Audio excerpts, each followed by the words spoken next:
Hi students, all the best for the day.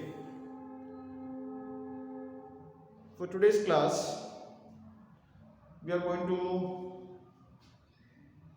complete the essay writing section that we were doing for some time and then we stopped. Then we had our exams and all that. Now we are going to continue. In two videos, I think I gave you about essay writing in general, what is to be done, how it is to be done. Okay, and thereafter about various types of essays we were discussing. We discussed about narrative essay, we discussed about descriptive essay, we discussed about reflective essay, and today we are going to see argumentative essay. Argumentative essay. Can anyone guess or think what is an argumentative essay? Fine.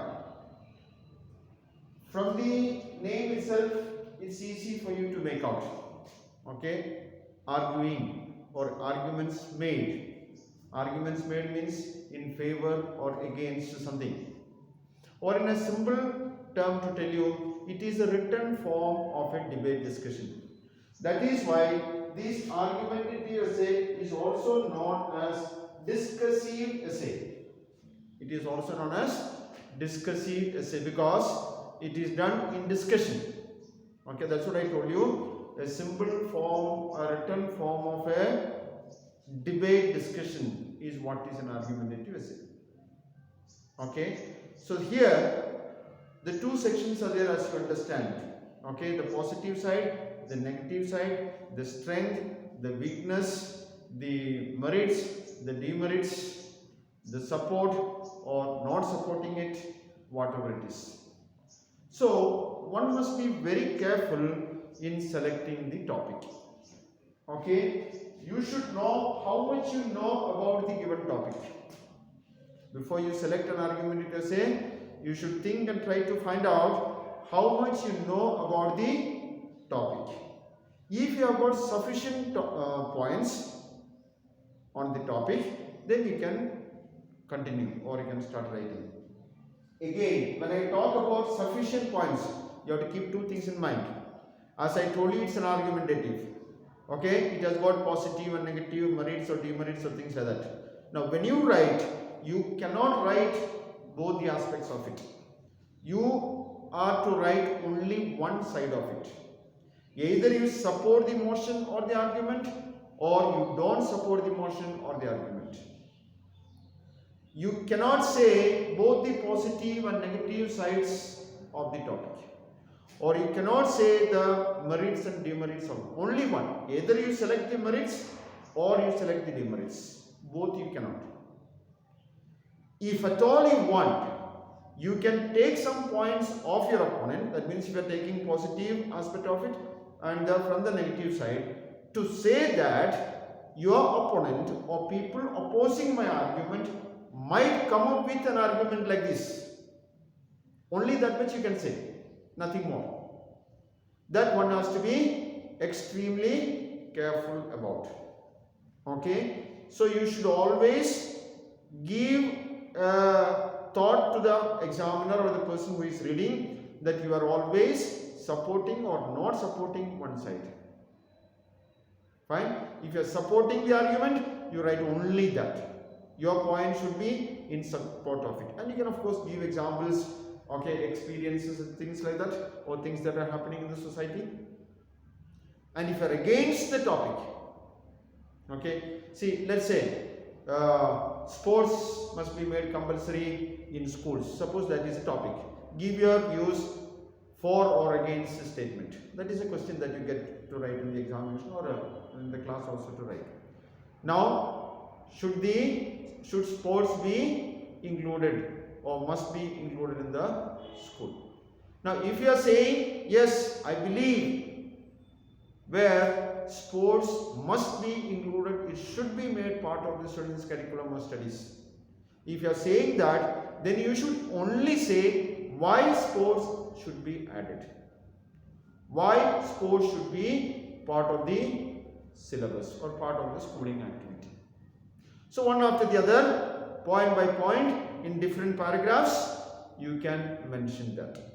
and then give your explanation, and if possible one example or an incident, an experience or things like that you can mention to support your argument. Now if you are writing no, sports should not be part of school curriculum, it should not be included in schooling.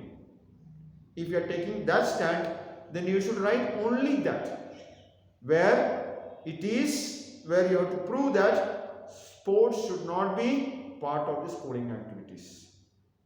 So what are its demerits? If sports becomes part of the schooling activity, what are the wrong things, what are the negative things that might happen? Or what the advantages you get? That's what you have to write. Fine?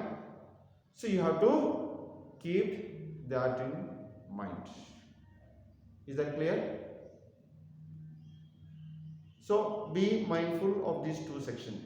At no point you should support the opposite side. I told you, so if at all you want to say 1 or 2 points, you can say my opponent or people opposing my argument, people who are against the views of what I express may come up with certain arguments like this, and those arguments you can mention, but you should never support it.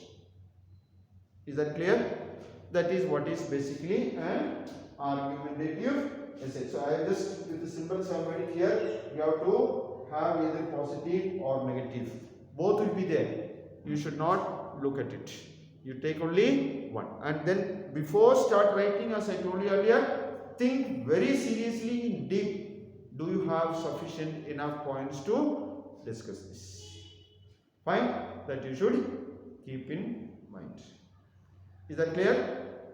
Okay. Now, we are going to look at one argumentative essay for example. Okay, this will be your today's homework too. Some of the points I'll discuss, some you can add up and you can write that. Are co-curricular activities necessary in schools? Extracurricular activities we say. Is it necessary in schools? This is the question. So as I told you in the beginning itself, you are going to write on it, you should take a stand. Yes, it is necessary. It is needed. We need to have co-curricular activities for the all-round development of the student. That's what you have to take. Now, if you are against, then you should say, no, I don't agree with this statement, and I hope co-curricular activities in the school is a waste of time.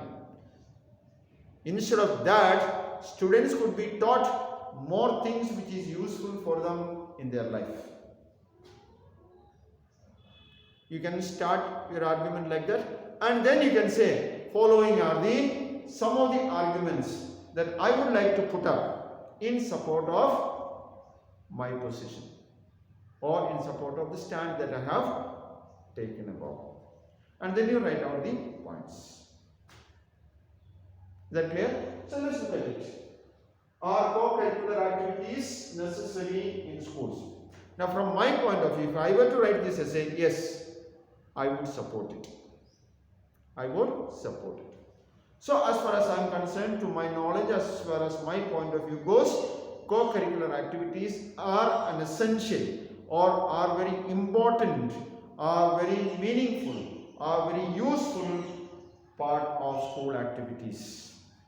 Now I would like to list out the reasons for my argument. Why I say this. Okay, that is what I would like to say. Fine. The first thing, co-curricular activities gives a student a sort of relaxation of freedom or rest from his monotonous style of studying. Okay, all through the day a student cannot be studying. It is not healthy psychologically or mentally, it is not good too. So we have to have some relaxation. Fine. It is very, very important for a person to involve himself into various types of activities so that he will not feel bored in his life. Okay, so when you are continuous with the continuously spending your time on studies, definitely you feel bored. So that time you have got some extracurricular activities, preparing for a speech or a speech competition, or some sports, some drawing, painting competitions, okay, some essay writing competitions. Your area of knowledge also can be widened.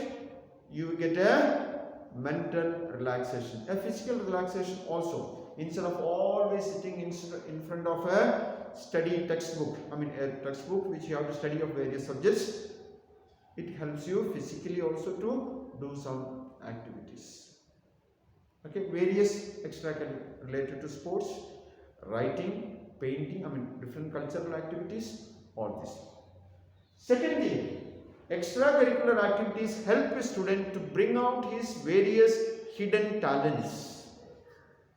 Okay, at the time of creation, I am sure God would have instilled in us, kept in us certain skills, certain talents with which He wants us to develop, help Himself, help others, and help the nation. So if an opportunity is given, only a student or a child can develop this. So that can be thought about or done. Then again, it also helps a student. Suppose like our school, where we have students from different states. Okay, during competition, it's possible that different cultural background concepts or aspects are put up, or what happens in different states are put up, or said about, or written about, or whatever it is. So people get more knowledge about it. People, the students, you get more knowledge about it. And then it develops a competitive spirit. Next point. Okay, it develops a competitive spirit. I should try to do better than others. I should try to gather more points, more ideas, more ways of doing it, and expose myself in a better way. That is yet another way of developing a person in his all-round development or in his holistic life.